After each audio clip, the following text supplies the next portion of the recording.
40 Rules of Love, Part 8. Ella, Northampton, May 19, 2008. Before the sun had set and the children had come back home, Ella placed a bookmark in the manuscript and put sweet blasphemy aside. Curious about the man who had written the novel, she went online and googled Azad Jahara, wondering what would pop up but not expecting much. To her surprise, a personal blog appeared. The colors on the page were predominantly amethyst and turquoise. And on top of the page, a male figure with a long white skirt wheeled slowly.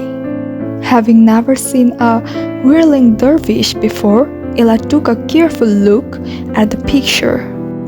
The blog was titled "An Eggshell Named Life," and beneath it there was a poem with the same title. Let us choose one another as companions. Let us sit each other's feet. Inwardly we have many harmonies. Think not that we are only what we see. The page was full of postcards from cities and sites all around the world. Underneath each postcard, there was a comments about that particular place. It was while reading this that Ella came across 3 pieces of information that immediately drew her attention. First, that the A in Azad Jahara stood for Aziz. Second, that Aziz regarded himself as a Sufi. Third, that at the moment he was traveling somewhere in Guatemala. In another section, there were samples of the photos he had taken. Most were portraits of people of all colors and stripes. Despite their stark differences, they resembled one another in one curious respect. All the people in all the portraits had something visibly missing. For some, the missing element was a simple thing like an earring, a shoe, or a button, while for others it was much more substantial, like a tooth, a finger, or sometimes a leg. Underneath the photos, it read, "No matter who we are or where we live, deep inside we all feel incomplete. It's like we have lost something and need to get it back." Just what that something is, most of us never find out. And of those who do, even fewer manage to go out and look for it. Ella scrolled up and down the webpage, clicked on every postcard to enlarge it and read every comment Azad Jahara had made. At the bottom of the page, there was an email address azizjahara@gmail.com, which she wrote down on a piece of paper. Next to that, she found a poem by Rumi. Choose love, love, without a sweet life of love, living is a burden, as you have seen. It was while reading this poem that a most peculiar thought flashed across her mind. For a fleeting moment, it felt as if everything Aziz Jahara included in this personal blog, the pictures, the comments, the quotations, and the poems, were written for her eyes only. It was a strange and slightly supercilious thought, but one that made perfect sense to her. Later in the afternoon, Ella sat by the window, feeling tired and slightly down. The sun heavy on her back and the air in the kitchen filled with the smells of the brownies she was baking. She had sweet blasphemy open in front of her, but her mind was so preoccupied she couldn't concentrate on the manuscript. It occurred to her that perhaps she too should write her own set of ground rules. She could name it the 40 Rules of the Sedentary Suburban Earthy Housewife. Rule number 1, she murmured, Stop looking for love. Stop running after impossible dreams. There are surely more important things in life for a married woman about to be 40. But her own joke produced an obscure discomfort in Ella, reminding her of bigger worries. Unable to hold herself back anymore, she gave her elder daughter a call. She got her answering machine.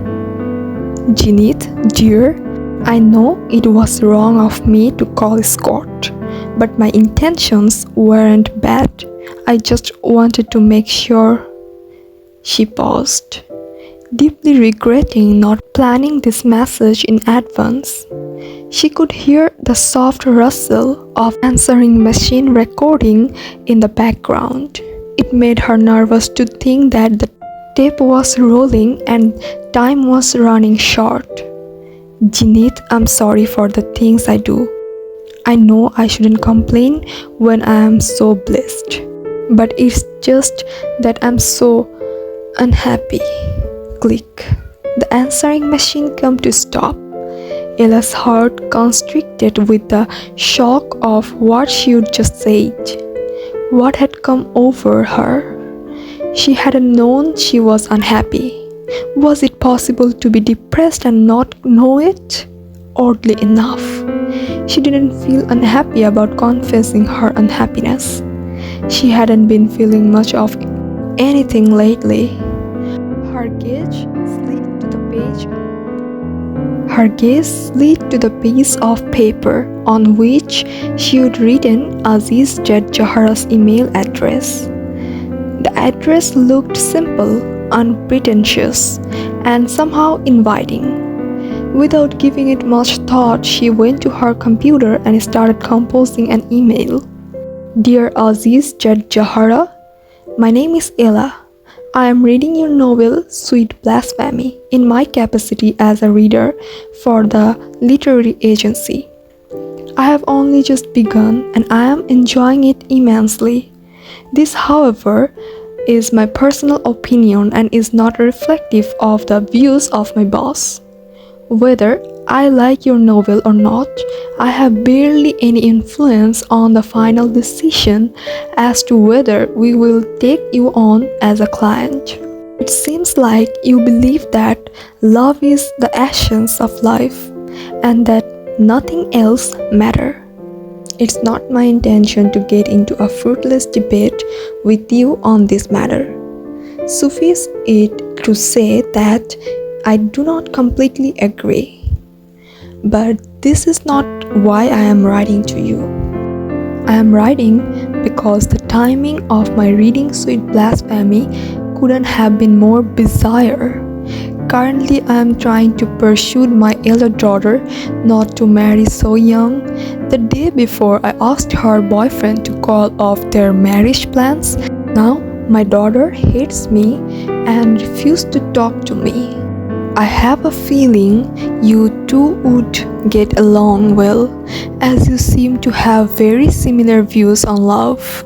I'm sorry to pour my personal problems out to you. That wasn't my intention. Your personal blog, that is where I found your email address, says you are in Guatemala. Traveling around the world must be quite a thrill. If you happen to come to Boston, perhaps we could meet in person and talk over a cup of coffee. Best wishes, Ella. Her first email to Aziz was not a letter so much as an invitation, a cry for help. But Ella had no way of knowing this as she sat in the silence of her kitchen and composed a note to an unknown writer she didn't expect to meet now or any time in the future.